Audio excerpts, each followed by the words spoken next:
सूरज की किरणें धीरे धीरे शहर की गलियों को छूने लगती तो अहमद अपने कांपते हाथों में चंद ताजे फूल थामे सड़क किनारे बैठ जाता। वह 11 साल का एक मासूम सा गूंगा बच्चा था, जिसकी खामोशी चीख चीख कर दुनिया को अपने दर्द सुनाना चाहती थी, मगर कोई सुनने वाला न था। हर गुजरने वाला शख्स उसे या तो तरस भरी नजरों से देखता या महज नजरअंदाज करके आगे बढ़ जाता। वह हर सुबह इन्हीं निगाहों का सामना करने के लिए तैयार होता, मगर उसकी मासूम आंखों में एक उम्मीद हमेशा जिंदा रहती। वह उम्मीद जो शायद उसे खुद भी मालूम नहीं थी कि किस बात की है, मगर वह उम्मीद जिंदा थी। एक दिन जब शाम ढल रही थी और अहमद अपने छोटे से थैले में बचा कुचा सामान समेट रहा था, उसकी नजर सड़क पार एक खूबसूरत लड़की पर पड़ी जो बेबसी से सड़क के पार जाने की कोशिश कर रही थी। गाड़ियां बेहताशा रफ्तार से गुजर रही थीं और कोई उसे रास्ता देने को तैयार न था। अहमद के हाथ में थामे हुए फूल एकाएक बेमानी से लगने लगे। उसके दिल में एक अजीब सी तड़प जागी जो वह लफ्जों में बयां नहीं कर सकता था। वह चंद लम्हे खड़ा रहा, नजरें हटाने की कोशिश की, मगर नाकाम रहा। आखिरकार उसकी निगाहें उस लड़की पर ही जम गईं। उसका दिल मचल रहा था कि वह किसी तरह उड़कर जाए और उस खूबसूरत लड़की की मदद करे ताकि वह रास्ता पार कर सके। वह खुद बेजुबान था, बोल नहीं सकता था, लेकिन उसके दिल में बहुत ज्यादा रहम भरा हुआ था। जब भी वह किसी को किसी मुसीबत में देखता तो उसका दिल तड़प जाता कि वह उसकी मदद करे। उसने अपनी जिंदगी में बहुत सारी महरूमियां देखी थी। शायद यही वजह थी कि उसके दिल में एहसास कूट कूट कर भरा हुआ था। लड़की ने अहमद की तरफ देखा और चंद लम्हों के लिए दोनों की नजरें मिली। अहमद की मासूमियत में एक ऐसी कशिश थी जिसने लड़की को अपनी तरफ खींच लिया। वह मुस्कुराते हुए सड़क पार करने में कामयाब हो गई और सीधी अहमद की तरफ बढ़ी। अहमद की सांसें तेज हो गईं। कोई उसकी तरफ इस तरह देख रहा था जैसे वह भी एक इंसान हो, जैसे उसकी भी कोई अहमियत हो।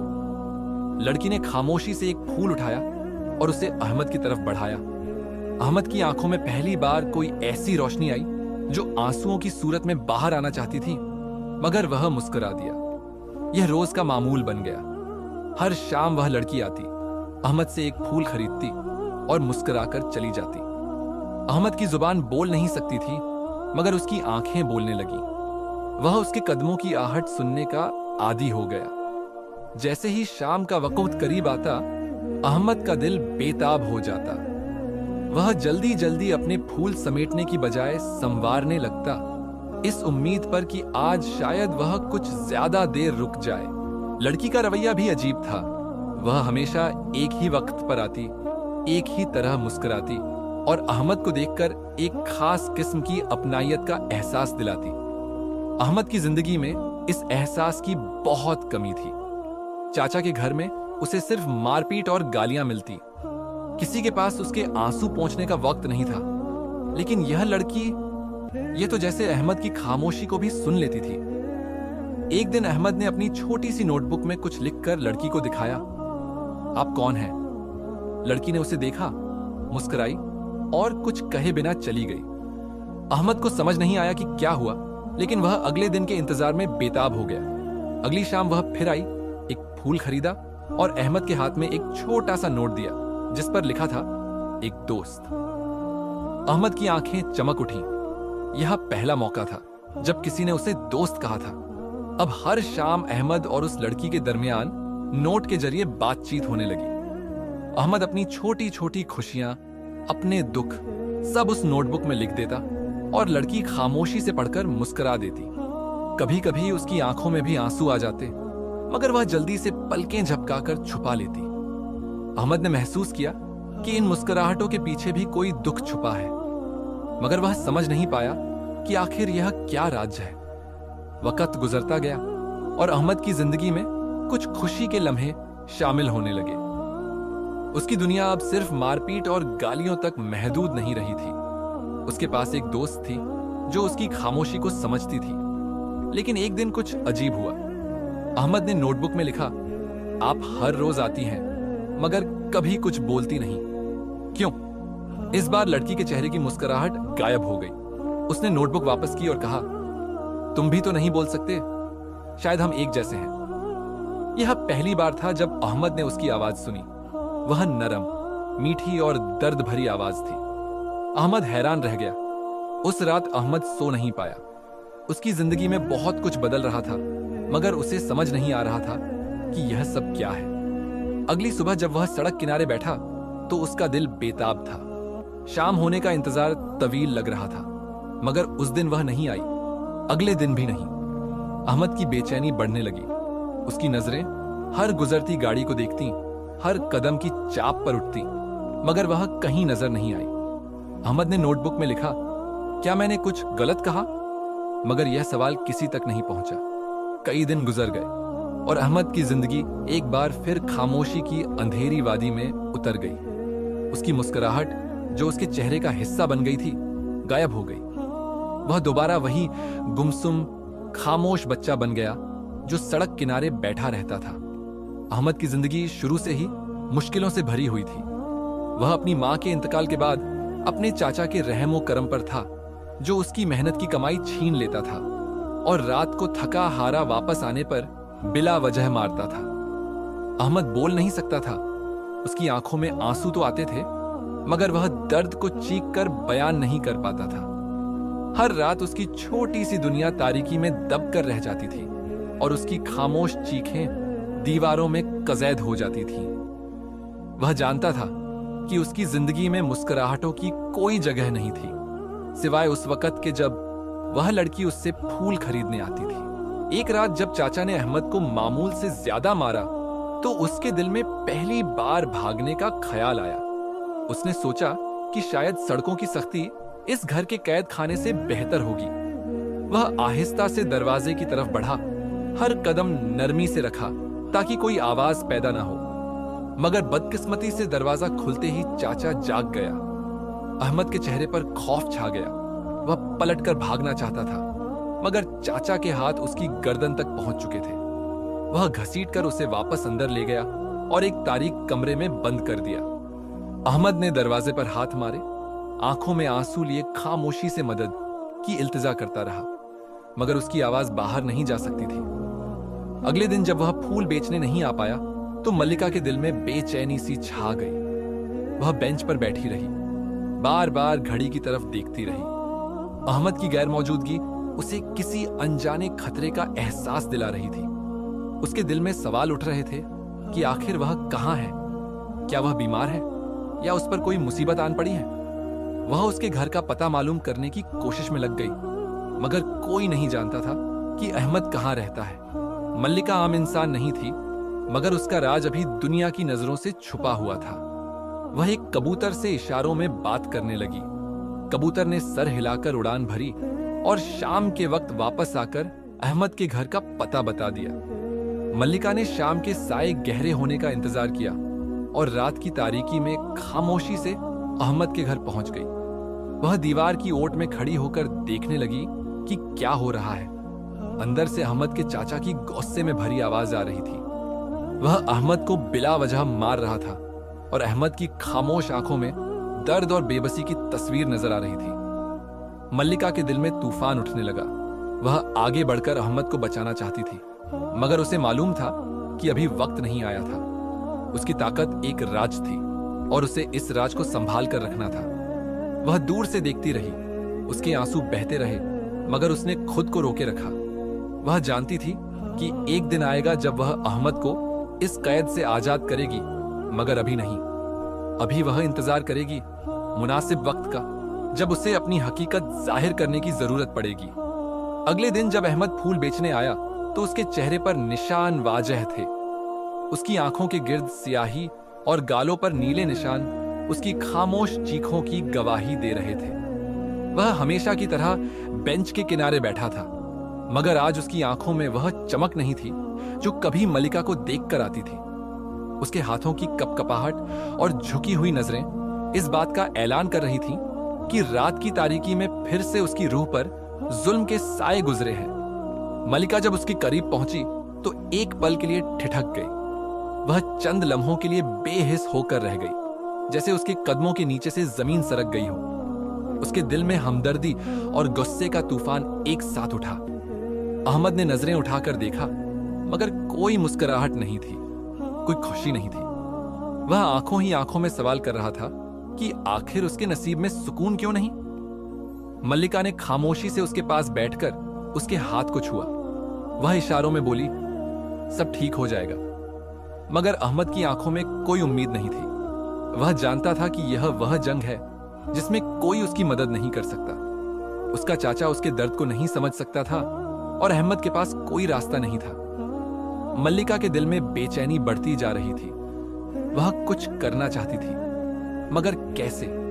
वह अपनी असलियत जाहिर नहीं कर सकती थी। अभी वक्त नहीं आया था। वह जानती थी कि कोई कहुव्वत है जो अहमद को तकलीफ दे रही है, और वह कहुव्वत सिर्फ उसके चाचा की सख्ती नहीं थी, बल्कि उसकी अपनी बेबसी भी थी। वह रात देर तक जागती रही, आसमान की तरफ देखती रही। उसकी आंखों में आंसू थे और दिल में दुआ। उसी रात अहमद के चाचा को एक अजीब ख्वाब आया। वह देख रहा था कि एक स्याह साया उसके कमरे में घूम रहा है। वह उसे धमका रहा है, उसकी गर्दन दबोच रहा है। चाचा की चीखें सुनाई दे रही थीं, मगर कोई सुनने वाला नहीं था। वह साया कह रहा था, अगर अहमद को एक बार और हाथ लगाया तो अंजाम बुरा होगा। चाचा घबरा कर उठ बैठा। उसका पूरा बदन पसीने में शराबोर था। उसे समझ नहीं आ रहा था कि यह क्या हो रहा है। वह अपने सांसों को काबू में लाने की कोशिश कर रहा था, मगर उसका दिल तेज धड़क रहा था। अगले दिन से चाचा की तबीयत बिगड़ने लगी। वह बीमार होता जा रहा था, मगर कोई वजह समझ नहीं आ रही थी। कभी उसे सांस लेने में दिक्कत होती, कभी उसे यूं लगता जैसे कोई उसके पीछे खड़ा है। अहमद हैरत से यह सब देख रहा था। उसके दिल में एक अजीब सी कैफियत थी। उसे लग रहा था कि उसके साथ कुछ अलग हो रहा है। उसकी दुआएं सुनी जा रही थीं, मगर वह नहीं जानता था कि यह सब कैसे हो रहा है। मलका रोज अहमद को देखती थी। उसकी मुस्कान आहिस्ता आहिस्ता लौट रही थी, मगर वह नहीं जानता था कि यह सब मलका की खामोश ताकत का असर है। वह नहीं जानता था कि जिसने उसकी खामोश चीखों को सुना है वह आम इंसान नहीं है। मलका की आंखों में जो चमक थी वह आम नहीं थी। उसके लम्ज में जो शफकत थी वह आम नहीं थी। मगर अहमद अभी इन सब बातों से बेखबर था। उसे सिर्फ इतना मालूम था कि उसकी जिंदगी में कुछ बदल रहा है, और यह तब्दीली उसके लिए खुशी का पैगाम लेकर आ रही थी। अहमद के लिए जिंदगी जैसे एक कैदखाना बन चुकी थी, जहां हर सांस लेना एक अजियत के बराबर था। उसका चाचा अब इस कदर जालिम हो चुका था कि उसने अहमद को भूख से मारने का फैसला कर लिया था। हर गुजरता दिन अहमद के लिए एक नई आजमाइश लेकर आता। उसकी निहायत कमजोर आंखें बेबसी की गवाह बन चुकी थीं, और उसका निहायत कमजोर जिस्म एक बेआवाज चीख था जिसे सुनने वाला कोई नहीं था। एक दिन जब अहमद भूख और कमजोरी के मारे बेहोश होकर सड़क किनारे गिर गया, तो जिंदगी और मौत की कश्मकश में उसकी रूह शायद खामोशी से निजात की दुआ मांग रही थी। मलका हमेशा की तरह वहां मौजूद थी, लेकिन आज का मंजर देखकर वह झंझोड़ कर रह गई। अहमद की बेजान सी पड़ी हुई हालत को देखकर उसका दिल जैसे बैठ गया। वह जल्दी से अहमद के करीब आई और उसे उठाकर एक वीरान जगह की तरफ ले जाने लगी, जहां वह सुकून से उसकी देखभाल कर सके। पानी के कुछ कतरे अहमद के सूखे होंठों पर गिरे तो उसकी सांसें बहाल होने लगीं। लेकिन अचानक एक अजीब मंजर देखने को मिला। मलका के हाथों से एक रोशनी सी निकलकर अहमद के जख्मों को छूने लगी। जैसे ही रोशनी अहमद की त्वचा को छूती, जख्म भरने लगते। वह नजारा ऐसा था जो आम अक्ल की पहुंच से बाहर था। अहमद की आंखें हैरत से फटी की फटी रह गईं। उसकी सांसें बेतरतीब हो गईं, मगर जुबान पर कोई लफ्ज नहीं आ सका। वह सिर्फ मलका को देखता रहा, जो खुद भी उस लम्हे में उलझी हुई नजर आ रही थी। मलका को जैसे ही एहसास हुआ कि उसकी ताकत का राज अफशा हो सकता है, उसने जल्दी से खुद को संभाला। उसने अहमद को खामोशी से वापस उस जगह पहुंचा दिया जहां से वह बेहोश मिला था, गोया कुछ हुआ ही नहीं। अहमद की आंखों में अब सिर्फ हैरत ही नहीं, एक अनकही कहानी भी थी जो उसकी बेआवाज जुबान के जरिए दुनिया को सुनाना चाहती थी। मगर मलका की आंखों में कुछ ऐसा था जो अहमद को खामोश रहने पर मजबूर कर रहा था। यह एक ऐसा लम्हा था जिसने दोनों की जिंदगी को बदल कर रख दिया। अहमद के लिए यह सिर्फ जख्म भरने की कहानी नहीं थी, बल्कि एक खौफनाक राज की झलक थी जिसने उसके दिल और दिमाग को हिलाकर रख दिया था। मलका के लिए यह एहसास की जंग थी, जहां उसे अपनी हकीकत को छुपाने के लिए जद्दोजहद करनी थी। रात की तारीकी में अहमद के चाचा की आंखों में खौफ का साया उतर आया था। वह अपने कमरे के एक कोने में दुबका बैठा लगातार कांप रहा था। आंखें खुली थीं, मगर अंधेरा उसे अपने अंदर खींच रहा था। उसे बार बार एक साया नजर आता जो सरगोशी करता, उस मासूम को मत सताओ वरना तुम्हारा वजूद मिट जाएगा। उसकी चीख गले में अटक जाती, कोई उसके वजूद को जकड़ लेता था। दिन के उजाले में वह एक आमिल के पास भागकर पहुंचा जो उसे अजीब नजरों से देखकर बोला, तुम पर जिन्नात का साया है, मगर वह भलाई के लिए है। तुम्हें बचने का रास्ता सिर्फ नेक नियत में है। चाचा का चेहरा जर्द पड़ गया, मगर उसकी अना अभी भी जिंदा थी। इधर अहमद के आसपास वाकयात अजीब होने शुरू हो गए थे। फूलों में खुशबू इतनी शदीद हो जाती कि लोग हैरान रह जाते। दरख्तों की शाखें झुककर गोया उसे सलाम करती थीं। लोग समझने लगे कि अहमद की मासूमियत में कोई राज है, मगर अहमद इन सब चीजों को महज किस्मत का खेल समझता रहा। वह मलका को देखकर हमेशा की तरह मुस्कुराता, मगर उसकी आंखों में अब भी वही दर्द था जो उसे सालों से सहना पड़ा था। मलका का रवैया भी बदला हुआ महसूस होने लगा था। उसके चेहरे पर वह इत्मीनान नहीं था जो पहले था। उसकी आंखों में अब एक जंग की झलक नजर आती थी। वह कभी दूर कहीं खाली जगह पर घूरती, कभी अहमद को देखकर मुस्कुराती, मगर वह मुस्कुराहट भी एक राज से भरी हुई लगती थी। अहमद महसूस कर रहा था कि कुछ बहुत बड़ा होने वाला है, मगर क्या? एक रात अहमद जब फूल बेचकर घर लौटा तो चाचा की आंखों में वहशत थी। उसने अहमद को पकड़कर जमीन पर पटक दिया। उसके चेहरे पर नफरत के साए गहरे थे। तू मेरे साथ ये सब क्यों हो रहा है? तूने क्या किया है? बोल। अहमद के होंठ हिले, मगर कोई आवाज नहीं निकली। वह बेबसी से रोने लगा। चाचा ने उसे अंधेरे कमरे में बंद कर दिया। अचानक खिड़की के पार से एक रोशनी की किरण आई। मलका खड़ी थी, मगर उसके चेहरे पर एक अजीब सी रोशनी थी। उसने अहमद को इशारों में समझाया, तुम्हारी आवाज गूंजती है वहां जहां तुम सुन नहीं सकते। अहमद की आंखों में हैरत थी। वह अपने गले पर हाथ रखकर कुछ कहने की कोशिश करता, मगर आवाज नहीं निकलती। मलका ने उसकी पेशानी पर हाथ रखा और अहमद को लगा कि जमीन हिलने लगी है। एक जोरदार गूंज के साथ अहमद के मुंह से एक चीख निकली, मगर वह चीख सिर्फ आवाज नहीं थी, वह उसकी बरसों की खामोशी का तोड़ थी। उसकी आवाज में ऐसा जादू था कि दर और दीवार लरच गए। चाचा जो दरवाजे के पीछे खड़ा सुन रहा था, जमीन पर गिर पड़ा। उसकी चीखें बुलंद होने लगी। वह चीख रहा था, मुझे बचाओ, मुझे माफ कर दो। मलिका की आंखों में सुकून था। अहमद ने पहली बार बोला, यह मेरा चाचा नहीं, वक्त का बहुत बड़ा जालिम शख्स है जो मुझे हर रात मारता था। वक्त के हुक्म के बाद फैसला लिया गया। पड़ोस के लोग इकट्ठे हुए जो उस वक्त वहां मौजूद थे। इस आवाज को सुनकर चौंक गए। अहमद ने अपनी बोलने की सलाहियत पा ली थी। उसने चाचा को देखा और बोला, जुल्म की कोई माफी नहीं। चाचा को कैद की सजा दी गई और अहमद की जिंदगी में पहली बार सुकून आया। मल्लिका की आंखों में आंसू थे, मगर वह मुस्कुरा रही थी। अहमद ने इशारों में पूछा, तुम कौन हो? मल्लिका ने मुस्कुराते हुए सिर्फ इतना कहा, मैं वो हूं जो तुम्हारी खामोशी को सुनती थी। अहमद ने पहली बार दिल से मुस्कुराकर कहा, शुक्रिया।